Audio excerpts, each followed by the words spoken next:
ত্রয়োদশ জাতীয় সংসদ নির্বাচনে নিরঙ্কুশ সংখ্যাগরিষ্ঠ নিয়ে দীর্ঘ ২০ বছর পর চতুর্থবারের মতো সরকার গঠন করতে যাচ্ছে বাংলাদেশ জাতীয়তাবাদী দল বিএনপি। ২৯৯টি আসনের মধ্যে বেসরকারি ফলাফলে সংখ্যাগরিষ্ঠ আসনে জয় পেয়েছে দলটির ধানের শীষ প্রতীকের প্রার্থীরা।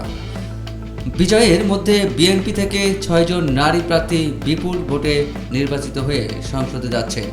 এছাড়া একটি আসনে স্বতন্ত্র প্রার্থী হিসেবে নির্বাচিত হয়েছেন বিএনপি থেকে বহিষ্কৃত ব্যারিস্টার রুমিন ফারহানা।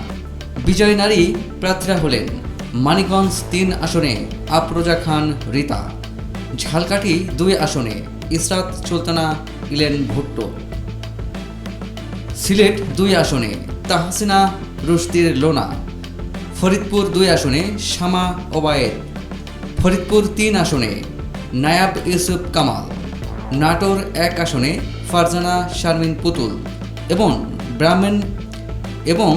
ব্রাহ্মণবাড়িয়া ২ আসনে ব্যারিস্টার রুমিন ফারহানা।